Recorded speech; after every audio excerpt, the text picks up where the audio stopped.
Hello friends, आज हम अपनी इस वीडियो में करेंगे class 8 chapter first rational number के इंट्रोडक्शन पार्ट 2 को। हमने इंट्रोडक्शन पार्ट 1 में क्या किया था? तो इंट्रोडक्शन पार्ट 1 में हमने पढ़ा था कि रैशनल नंबर होते क्या हैं और उनकी प्रॉपर्टीज़। तो प्रॉपर्टीज़ में हमने डिस्कस कर ली थी कि क्लोजर प्रॉपर्टी क्या होती है, कम्यूटेटिविटी क्या होती है और एसोसिएटिविटी क्या होती है। तो हम अपनी इस वीडियो में बाकी की प्रॉपर्टीज़ को पढ़ेंगे, ठीक है। तो अभी शुरू करते हैं। तो सबसे पहले जो प्रॉपर्टी है वो क्या है? वो है डिस्ट्रीब्यूटिविटी। तो जो हमारी डिस्ट्रीब्यूटिविटी होती है ये हमारी मल्टीप्लिकेशन, एडिशन और सब्ट्रैक्शन का एक्चुअली में कम्बिनेशन होती है। तो इसमें होता क्या है? इसमें यही है कि हमें देखना है कि डिस्ट्रीब्यूटिव होता क्या है। डिस्ट्रीब्यूटिव का तुम्हें मतलब भी पता लग रहा होगा। डिस्ट्रीब्यूटिव में ये है कि डिस्ट्रीब्यूट कर देना, मतलब जैसे कि मैं प्रॉपर्टी लिख देता हूँ, पहले फॉर एडिशन लिख देता हूँ। फॉर एडिशन क्या होगा? ये बहुत इंपॉर्टेंट है, बहुत ज़्यादा इंपॉर्टेंट है। अभी तो तुम पढ़ ही रहे हो, तुम्हारी आने वाली जो भी मीन्स क्लासेज हैं वहाँ पे भी तुम्हें दोबारा के दोबारा तुम्हें देखने को मिलेगी कि एसोसिएटिविटी क्या है, कम्यूटेटिविटी क्या है। मतलब अप टू ग्रेजुएशन, मतलब जब तुम डिग्री भी करोगे तब तक ये चीज़ें चलती हैं। कम्यूटेशन क्या है, एसोसिएटिविटी क्या है, डिस्ट्रीब्यूटिविटी क्या होती है। तो फॉर एडिशन, एडिशन में क्या है? एडिशन में हम डिस्ट्रीब्यूटिव को कैसे अप्लाई करते हैं। तो मैं डिस्ट्रीब्यूटिव को अप्लाई करने जा रहा हूँ एडिशन के ऊपर। तो क्या होगा? ए इंटू बी प्लस सी।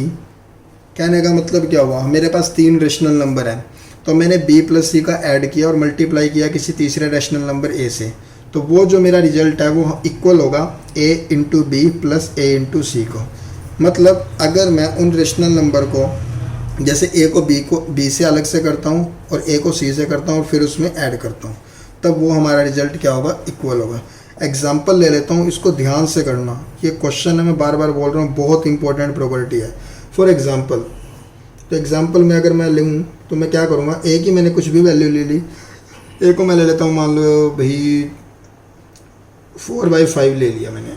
बी को भी मैंने कुछ ले लिया, बी को मान लो मैंने माइनस का 3/4 ले लिया। और सी को मैंने कुछ ले लिया, सी को मैंने वैल्यू ले ली 1/2 ले ली, ठीक है। तो लेफ्ट हैंड साइड पे परफॉर्म करते हैं। तो लेफ्ट हैंड साइड देखो क्या होगी मेरी। तो हमने क्या बोला? ए को बाहर रखना है, तो ए को पहले यहाँ पे, फिर ब्रैकेट शुरू, बी और सी का एडिशन करना है, तो माइनस का 3/4 और 1/2। तो सॉल्व करके क्या आएगा? अभी ये चीज़ नहीं लिया मैंने, सिर्फ ये चीज़ सॉल्व कर रहा हूँ, ध्यान से देखना। तो इसका एलसीएम लेंगे अंदर वाले पार्ट का, अगर लेफ्ट हैंड साइड सॉल्व करनी है। 4/5 ब्रैकेट शुरू, तो 2 और 4 का जो एलसीएम आता है वो 4 आता है। 4 को 4 से डिवाइड करेंगे 1, 1 को 3 से करेंगे माइनस का 3, प्लस 4 को 2 से डिवाइड करेंगे 2, 2 को 2 से करेंगे 2। तो ये मेरा ये आ गया एलसीएम लेने के बाद अंदर वाला पार्ट, ठीक है। उसके बाद ये चीज़ कैसे बनेगी? 4/5। अब माइनस का 3 है, प्लस का 2 है, तो 3 बड़ा है और वो माइनस का है, तो 3 में से 2 गया 1, तो 1 किस चीज़ का आएगा? माइनस का। तो ये ध्यान रखना। तो मल्टीप्लाई में माइनस का 1 और बाय में क्या बचा हुआ है? 4। तो 4 से 4 कैंसिल आउट हुआ, माइनस का 1 और बाय में 5 बचा, तो ये आ गया माइनस का 1/5। कर दिया हमने लेफ्ट हैंड साइड। अब मैं चलता हूँ राइट हैंड साइड पर। मैंने क्या बोला था कि b प्लस सी को इकट्ठा ऐड किया, फिर ऐसे मल्टीप्लाई किया। राइट हैंड साइड में क्या करूँगा? ए को सेपरेटली बी से ऐड करूँगा, ए को सी से मल्टीप्लाई करूँगा, ए को सी से सेपरेटली मल्टीप्लाई करूँगा और फिर दोनों को ऐड करेंगे। तो राइट हैंड साइड में हम देखो करते हैं, तो क्या होगा हमारा? ए यानी 4/5, बी की वैल्यू यानी माइनस का 3/4, ठीक है। प्लस किया मैंने, ए यानी 4/5 और बी यानी 1/2, ठीक है। 4 से 4 देखो कट गया, यहाँ पे 2 1 1, 2 2 4 कैंसिल आउट हो गया। अब यहाँ पे कितना बचा? माइनस का 3 और यह बचा 5, तो कितना आ गया? माइनस का 3/5। बीच में क्या है? प्लस है। यहाँ है 1 और बाय में है 5, तो ये हो गया 1/5। तो एलसीएम इसका आ गया 5।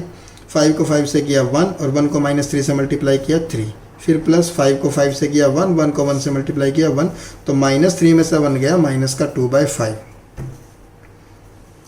सॉरी फ्रेंड्स, थोड़ी मिस्टेक हो गई यहाँ पे, देखते हैं एक बारी।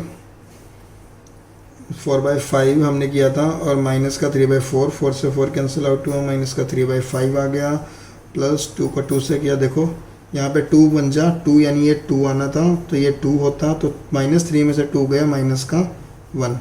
तो वही हम बोल रहे थे कि जो रेशनल नंबर होते हैं वो डिस्ट्रीब्यूटिविटी को फॉलो करते हैं अंडर एडिशन और सब्ट्रैक्शन। ये मैंने आपको एडिशन का करके दिखाया। देखो जो लेफ्ट हैंड साइड थी हमारी, ये रिजल्ट, और ये जो मैंने राइट हैंड साइड यानी ये चीज़ ली थी, इसका जो रिजल्ट है वो दोनों इक्वल है। तो मतलब ये डिस्ट्रीब्यूटिविटी को फॉलो करते हैं और ये प्रॉपर्टी आपकी एज इट इज़ यूज़ होने वाली है आपके क्वेश्चंस में। अब मैं आपको इसी का बताता हूँ फॉर सब्ट्रैक्शन। सब्ट्रैक्शन में भी सेम चलेगा। सब्ट्रैक्शन में क्या होगा, जहाँ पे आपका प्लस था वहाँ पे क्या हो जाएगा, वहाँ पे आपका माइनस हो जाएगा। तो a into B minus C equal to A B, यहाँ बीच में प्लस है तो माइनस, तो a इंटू सी। यही मैं दोबारा नंबर ले लेता हूँ 4/5 माइनस 3/4 1/2, ठीक है। तो इन्हीं को हम दोबारा लेंगे। तो अब क्या करेंगे, लेफ्ट हैंड साइड को सॉल्व करेंगे। तो लेफ्ट हैंड साइड में a की वैल्यू अपनी 4/5 है, b की वैल्यू देखो माइनस का 3/4 है, और c की वैल्यू आपकी है 1/2, ठीक है। तो ये कितना आ गया 4/5, एलसीएम आपने लिया 4 आ गया। तो 4 को 4 से डिवाइड किया 1, तो माइनस का 3। तो 4 को 2 से डिवाइड किया 2, 2 को 1 से किया तो 2, ये आ गया इक्वल टू 4/5। माइनस का 3 है और माइनस का 2 है, तो क्या है, दोनों नंबर माइनस के हैं। तो जब माइनस के दोनों नंबर होते हैं तो वो हमारे ऐड होते हैं और साइन आता है माइनस का। तो -3 और -2 ये आपके मिलके बनाएंगे -5, और डिवाइड में क्या होगा 4, जो कि ये है ही। तो 4 से 4 कैंसिल हुआ, तो बचा कितना -5/3। ओके, अब करते हैं राइट हैंड साइड की बात। तो राइट हैंड साइड में क्या होगा, a यानी 4/5, b यानी माइनस का 3/4, फिर बीच में माइनस, a फिर अगेन 4/5 और c यानी 1/2। तो ये देखो वो 2 1 जा 1, 2 2 जा 4, पहले मल्टीप्लाई सॉल्व किया, ये 4 से 4 कट गया। तो कितना बचा यहाँ पे, ये बचा हमारा माइनस का 3/5, बीच में क्या आ गया, अब माइनस आ गया। तो 2 1 जा 2, 2/5।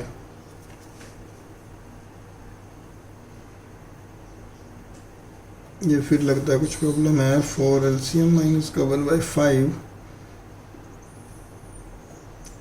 4/5 माइनस का 3/4 माइनस 4/5 और c की वैल्यू 1/2। तो ये फ्रेंड्स हमारा एक्चुअली 5 आना चाहिए था यहाँ पे भी। 4/5 माइनस का 3/4 माइनस का एलसीएम हमने 4 लिया था। अरे फ्रेंड्स देखो यहाँ पे ये क्या था, ये 5 था और ये 5 था। हमने क्या किया, 4 से 4 तो कट किया है, ये मैंने गलती से यहाँ पे 3 कर दिया, और एक्चुअली में ये हमारा 5 था। तो ये 5 1 जा 1, 5 1 जा 1, ये कटना था, और ये रिजल्ट हमारा कितना आना था, ये रिजल्ट हमारा माइनस का 1 आना था। 4 से 4 कटा, ये 5 था, 5 से 5 कैंसिल आउट हुआ, तो 5 1 जा 5, तो माइनस का 1 आना था। सेम चीज़ यहाँ पे देखो, तो एलसीएम हम लेंगे, तो एलसीएम आएगा 5, तो माइनस का 3 माइनस का 2, तो माइनस का 5/5, तो कैंसिल हुआ माइनस का 1। तो क्या हुआ, left hand side equal to आ गई राइट हैंड साइड की। तो मतलब ये हमारी डिस्ट्रीब्यूटिव प्रॉपर्टी है। तो मतलब ये डिस्ट्रीब्यूटिव प्रॉपर्टी एडिशन, यानी हम इसमें दो ऑपरेशन साथ साथ करते हैं, मल्टीप्लिकेशन विद एडिशन और मल्टीप्लिकेशन विद सब्ट्रैक्शन। तो ये हमारा है, तो ये इसको डिस्ट्रीब्यूटिविटी को रैशनल नंबर हमारे फॉलो करते हैं। तो ये आपकी मेन प्रॉपर्टीज थी। अभी कुछ और प्रॉपर्टीज हैं जिसके ऊपर न्यूमेरिकल्स होते हैं, वो क्या है, वो है हमारी the role of zero, the role of 1, the negative of number और रेसिप्रोकल। रोल ऑफ जीरो को हम बोलते हैं एडिटिव आइडेंटिटी। ये हम थोड़ा जल्दी करते हैं, बहुत ही आसान है। द रोल ऑफ 1 में क्या होता है, multiplicative identity. The negative of number मतलब एडिटिव इनवर्स बोला जाता है इसको।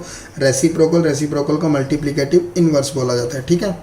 अब रोल ऑफ जीरो क्या होता है, एडिटिव आइडेंटिटी। एडिटिव आइडेंटिटी क्या बोलते हैं, अगर हम किसी भी नंबर में, तुम्हारे नंबर क्या हो सकते हैं, देखो इंटीजर हो सकता है, रेशनल नंबर, वही होल नंबर, नेचुरल नंबर।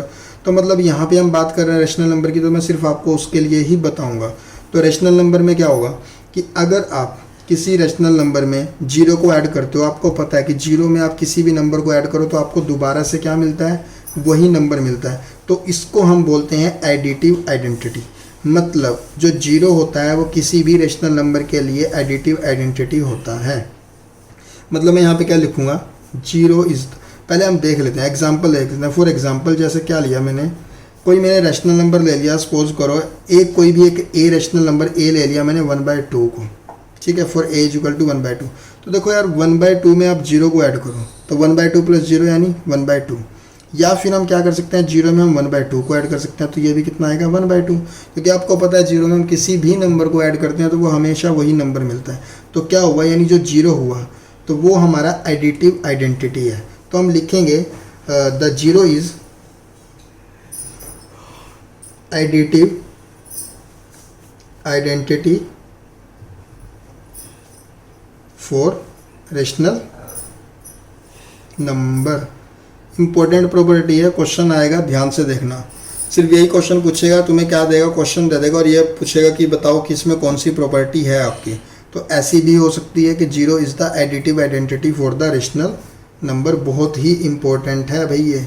उसके बाद the role of one. The role of one में क्या होता है, मल्टीप्लिकेटिव आइडेंटिटी, मतलब आप किसी भी नंबर को अगर क्या लिख रहे हैं हम, वन से मल्टीप्लाई करोगे तो आपको वही नंबर मिलता है। जैसे कि फॉर एग्जांपल ए, आपने कोई भी रेशनल नंबर ले लिया 3/4, तो 3/4 को 1 से मल्टीप्लाई करोगे तो क्या मिलेगा, 1 3/4। और अगर 1 को भी 3/4 से मल्टीप्लाई करोगे तो भी 3/4 मिलेगा। तो जो यहाँ पे ये 1 है, जो यहाँ पे 1 है वो इस रेशनल नंबर या किसी भी रेशनल नंबर के लिए क्या हुआ, मल्टीप्लिकेटिव आइडेंटिटी। तो मैं क्या बोल सकता हूँ, the 1 is multiplicative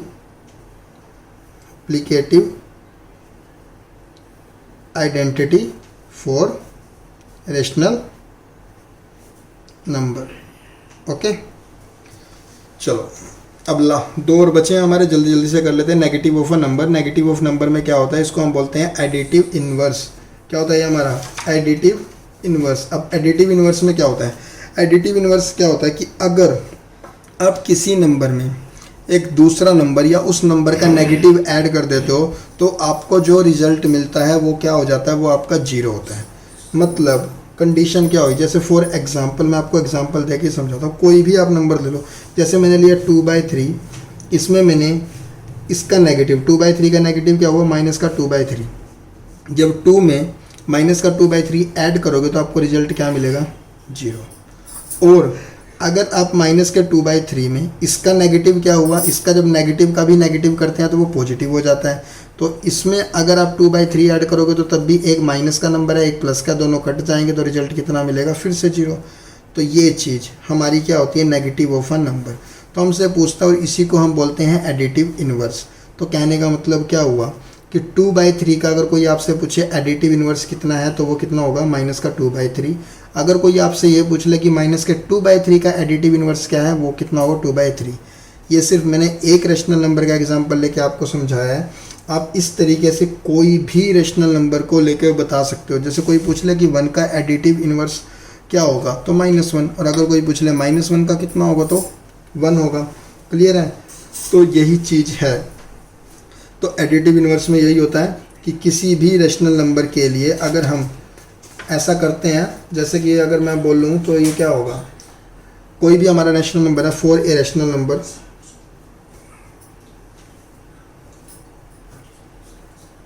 a/b, we have a/b plus में माइनस का a/b इक्वल टू माइनस का a/b प्लस में a/b, तो दैट इज इक्वल टू 0। सो अब हम क्या बोल देंगे, सो वी से क्या, minus a/b is the additive inverse of a/b। Similarly मतलब a/b is the additive inverse of minus का a/b। Okay, last and final property that is the reciprocal, और इसको हम बोलते हैं मल्टीप्लिकेटिव इनवर्स। तो मल्टीप्लिकेटिव इनवर्स में क्या होता है, मल्टीप्लिकेटिव इनवर्स में ये होता है हमारे पास कोई भी नंबर होता है हम उसका इनवर्स कर देते हैं। फॉर एग्जांपल जैसे 3 है, 3 का अगर मैं उल्टा लिखता हूँ, इनवर्स लिखता हूँ, तो वो बनता है 1/3। तो 3 × 1/3 मुझे क्या देगा, रिजल्ट 1। या फिर अगर मेरे पास 1/3 है, मुझे कोई बोले इसका मल्टीप्लिकेटिव इनवर्स लिखो या इसका रेसिप्रोकल लिखो, तो वो क्या होगा, वो होगा 3। तो वही अगर मैं इसको भी इससे कट करूँगा तो रिजल्ट मेरा क्या आएगा, 1। तो कहने का मतलब क्या होगा, कोई मुझसे पूछ ले कि 3 का मल्टीप्लिकेटिव इनवर्स क्या होता है, तो 1/3, और 1/3 का मल्टीप्लिकेटिव इनवर्स क्या होगा, 3। तो यही चीज़ हमारी होती है रेशनल नंबर में मल्टीप्लिकेटिव इनवर्स प्रॉपर्टी। ठीक है, कि किसी नंबर a/b को आप किसी दूसरे रेशनल नंबर c/d से मल्टीप्लाई करते हैं और वो आपका रिजल्ट 1 हो जाता है। तो जो c/d होता है वो आपका मल्टीप्लिकेटिव इनवर्स होता है किसका, a/b का। और हाँ, एक चीज़, हमारा एक नंबर ऐसा भी है जिसका मल्टीप्लिकेटिव इनवर्स नहीं होता, तो वो नंबर क्या है भाई, वो नंबर 0 होता है। क्योंकि हम 0 को 0/1 तो लिख सकते हैं, बट अगर मैं इसका इन्वर्स करूँगा तो वो होगा 1/0, और 1/0 कुछ भी बाय 0 वो क्या होता है हमारा, नॉट डिफाइंड। तो मल्टीप्लिकेटिव इनवर्स में ये बात ध्यान रखना कि हर नंबर का मल्टीप्लिकेटिव इन्वर्स हो सकता है एक्सेप्ट 0। रहेगा याद कि हर नंबर का मल्टीप्लिकेटिव इन्वर्स हो सकता है एक्सेप्ट 0। ठीक है, तो हम ये लिख सकते हैं the zero has no reciprocal और मल्टीप्लिकेटिव इन्वर्स। ठीक है भी, या तो जीरो का कोई रेसिप्रोकल नहीं होता, ना ही कोई मल्टीप्लिकेटिव इन्वर्स होता। बहुत इंपॉर्टेंट है, आपके पास क्वेश्चन आएगा, इसको ध्यान से देखना। तो हम बोल सकते हैं फॉर अ रैशनल नंबर, मतलब फॉर ए रैशनल नंबर, अब इसको मैं डिफाइन कर रहा हूँ बड़ी, for a rational number for a rational number C by D is called the reciprocal और multiplicative inverse a rational number C by D is called the reciprocal or multiplication inverse for another number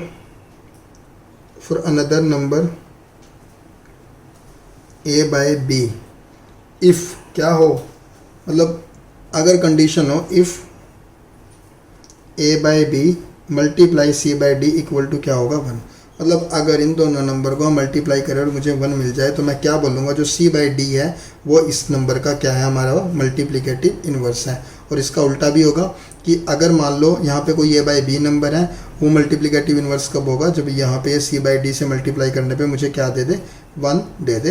तो ये हमारा multiplicative inverse या multiplicative inverse property होती है। तो बच्चों हमारा इंट्रोडक्शन पार्ट में इतना ही था, बाकी जो हम उसके क्वेश्चन है अपनी अगली नेक्स्ट वीडियो में करेंगे। ठीक है, तो ये आपका इंट्रोडक्शन पार्ट कंप्लीट कर दिया हमने। Thank you.